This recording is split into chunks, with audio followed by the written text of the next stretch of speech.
समस्त को सतर्क रहिबा परवर्ती खबर को जिबा। केंद्र साहित्य एकाडेमी नुआ सभापति भाव निर्वाचित होइछन्ति माधव कौशिक।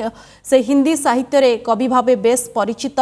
1954 मसीहा नवेम्बर 1 तारिख रे हरियाणार भिवानी सहर रे माधव जन्मग्रहण करथिले। हिंदी कविता, गल्प, युव साहित्य, गजल आदि क्षेत्र में प्रसिद्धि लाभ करिछन्ति। अध्यक्ष पद पर कौशिक सह प्रसिद्ध मराठी लेखक रंगनाथ पठारे एवं कन्नड़ साहित्यकार मल्लपुरम भे निर्वाचन लढ़ी।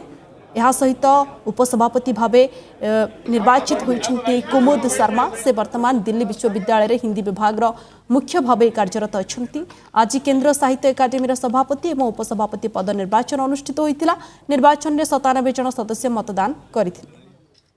5 साल बाद जब भी साहित्य अकादमी का चुनाव होता है तो ये दिन वास्तव में हमारे लिए बड़ा महत्वपूर्ण और ऐतिहासिक है। और ऐतिहासिक भी इस तरह से, हिंदुस्तान में जितने चुनाव होते हैं ये चुनाव उससे अलग है। और मेरा ये मानना है कि इस चुनाव में ना कोई व्यक्ति जीतता है ना कोई हारता है। इस चुनाव में केवल भारतीय साहित्य की जीत होती है।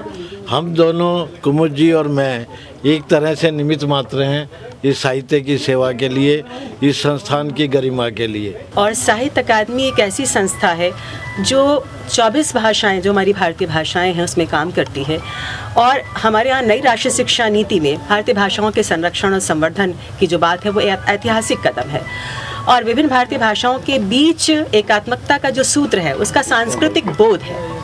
हम अलग अलग प्रांतों में रहते हैं, हमारी भाषाएं अलग हैं, वेशभूषा हमारी अलग हो सकती है, खान पान अलग हो सकता है, लेकिन हम अपने देश की जीवंत परंपराओं से, उसके मिथक से, स्मृति बोध से, इतिहास बोध से हम एक जैसा ही नाता रखते हैं।